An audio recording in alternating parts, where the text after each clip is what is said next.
Fala moçada, tranquilo, tudo na paz.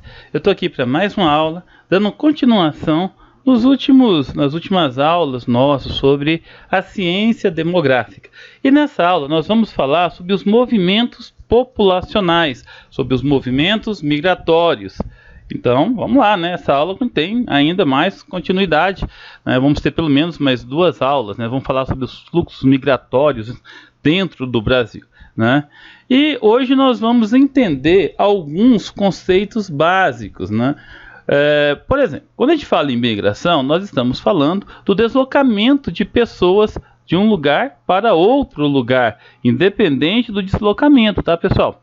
Pode ser internamente, dentro do mesmo país, de uma cidade para outra, de um estado para outro, de uma região para outra, ou até mesmo migrações internacionais, de um país para o outro. Quando nós falamos em imigração, nós estamos referindo a um estrangeiro, ou seja, é a chegada de uma pessoa em outra localidade. Geralmente, aquele que nós chamamos de estrangeiro é o imigrante. Já a migração é a saída de uma pessoa de seu país de origem. Então, a pessoa que sai de um país, ela é emigrante no país que ela saiu, e ela é imigrante no país em que ela chegou. Bom, para isso, nós temos tanto fatores atrativos quanto fatores repulsivos que explicam esses deslocamentos, que explicam essas migrações. Os fatores repulsivos são aqueles que iniciam o movimento populacional. Eles podem ser de ordem natural, como a fome, a miséria, a seca, catástrofes naturais, como o vulcanismo, e assim por diante, né? E também pode ser cultural ou antrópico, como é o caso das perseguições religiosas, guerras, busca por emprego e assim por diante, pessoal. Já os fatores atrativos, né, são aqueles que fazem as pessoas se fixarem no espaço, né? Como um emprego, e passa num concurso, né? O estudo, o cara passou lá numa faculdade, vai terminar os estudos, né? Condições favoráveis do solo. Ele está morando num lugar em que o solo não é tão atraente assim, conseguiu em um outro lugar que o solo é melhor, né? O clima mais agradável, mais ameno, o relevo mais plano e assim por diante. Tudo isso são fatores atrativos, né? Vamos entender um pouquinho das causas, né, desses movimentos populacionais. Um deles é o fator econômico, que é uma das causas mais comuns e que é motivado por melhorias econômicas. É a busca por melhores condições de vida. Um grande exemplo, né, é o êxodo rural. A pessoa que mora no meio rural e ela muda para a cidade em busca de emprego no comércio, na indústria. Aqui no Brasil, durante as décadas de 1960 e 1970, boa parte da população rural, né, boa parte das pessoas que viviam em sítios, em fazenda, mudaram para a cidade, né, para procurar trabalhar nas indústrias, principalmente no eixo industrial de São Paulo. Também foi muito comum a migração para a região centro-oeste, em virtude do nascimento de Brasília, né, que estava sendo construída para se tornar a capital federal. Então, no final da década de 1950 para o começo de 1960, a geração de emprego na região do Planalto Central foi muito forte, o que motivou a migração, né? Nós vamos estudar num outro momento os fluxos populacionais dentro do Brasil, mas eu vou citar só mais um exemplo, né? A migração foi muito forte no final do século XIX, começo do século XX, principalmente do Nordeste, da região Nordeste, né? Principalmente o estado do Ceará, para a região Norte, por causa do ciclo da borracha. Então muita gente foi para lá para poder, né, explorar a seringueira, beneficiar a borracha. Bom, tem ainda os fatores políticos, culturais, religiosos.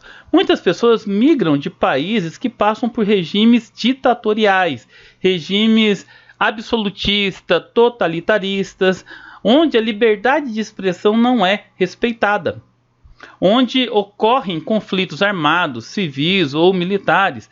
Aqui eu estou mostrando, né, a questão da Venezuela. Migração em massa da Venezuela para os países vizinhos, para os países mais próximos, né, como o Brasil, né? Tem ainda, pessoal, os movimentos que são forçados e aqueles que são voluntários. Os movimentos voluntários são aqueles que ocorrem por livre vontade dos migrantes, embora as condições do local de origem possam ser precárias. O êxodo rural é um exemplo de movimento voluntário. Muitas vezes a pessoa está em busca de melhor condição de vida, mas ela não está sendo forçada a mudar, ela está mudando porque ela quer, ela está buscando uma melhor condição de vida. É diferente daqueles locais onde ocorre violência, onde ocorre coerção, violência física, violência psicológica, né? Onde ocorre situação de limpeza étnica, exploração humana, violência religiosa e assim por diante, né? Aqui eu coloquei uma imagem da situação da guerra na Síria e dos refugiados sírios, geralmente com destino, né, a países europeus, países com melhores condições de vida. Bom, agora vamos entender rapidamente sobre os movimentos sazonais. É muito importante, cai muito no Enem, já caiu diversas vezes, né? Bom, um dos movimentos sazonais que a gente vai observar hoje é a transumância. A transumância é um movimento por um determinado período de tempo. Eu coloquei uma imagem aqui dos corumbas ou dos temporões. São aqueles trabalhadores que migram de determinadas regiões do Brasil, a grande maioria do Nordeste, né, para, por exemplo, a colheita da laranja em São Paulo, a colheita da maçã e do pêssego lá em Santa Catarina e no Rio Grande do Sul, né? A intenção deles é passar um determinado período, só durante a colheita. Vai ficar lá 2, 3 meses, terminou a colheita, eles retornam para a sua cidade de origem. Citando um exemplo da nossa cidade aqui de Primavera, né, tem aqueles trabalhadores, aqueles operadores de máquina, que trabalham na colheita da soja. Então, quando tem a colheita da soja, né, eles se deslocam para as áreas rurais, para as fazendas, e ficam aí 1 mês e meio, 2 meses, trabalhando em áreas rurais, e depois retornam para a cidade. Há ainda, pessoal, o movimento pendular, que é aquele movimento diário, né? Eu coloquei a imagem aqui dos trabalhadores boias frias. São aqueles que moram na cidade, mas trabalham no campo, trabalham no meio rural. Então, todo dia eles vão para a fazenda, vão para o meio rural, né? Para o corte de cana, para o trabalho, né? Aqui é cortadores de cana, que eu citei o exemplo. Mas tem vários trabalhadores rurais, né? Trabalha durante o dia e retorna à noite. Na nossa escola mesmo, né? Na nossa escola a gente tem vários alunos que moram na cidade vizinha, em Poxoréu. Eles vêm no começo da manhã e voltam no final da tarde. Ele faz esse movimento diário. Esse movimento é um movimento migratório, conhecido como movimento pendular. Pessoal, agora um assunto bastante sério e que é muito importante. Já caiu em vestibulares, já caiu em concurso e é muito importante que a gente entenda, que é a xenofobia. A xenofobia é uma discriminação, é um preconceito, é uma aversão àquele que veio de fora, ao imigrante estrangeiro. É uma prática muito nociva e que precisa ser combatida. O preconceito não é só a pessoa, mas também a sua cultura, a sua religião. Normalmente, os estrangeiros que chegam nesses países, que normalmente é mais desenvolvido, tem uma estrutura financeira, econômica e de qualidade de vida muito melhor do que o país de origem desses estrangeiros, né? Eles ocupam postos de trabalho de baixa qualificação e de baixa remuneração. Aquele posto de trabalho que a população do país, né, não tem assim, vontade, não tem afeição por aquele postos de trabalho. Então eles acabam, né, ocupando esses postos de trabalho. E mesmo assim sofrem um preconceito muito grande. Bom, pessoal, é isso aí, né? Foi um resumão da nossa última aula. Agora, acabei de encerrar os módulos 13 e 14. Na próxima aula a gente faz o módulo 15.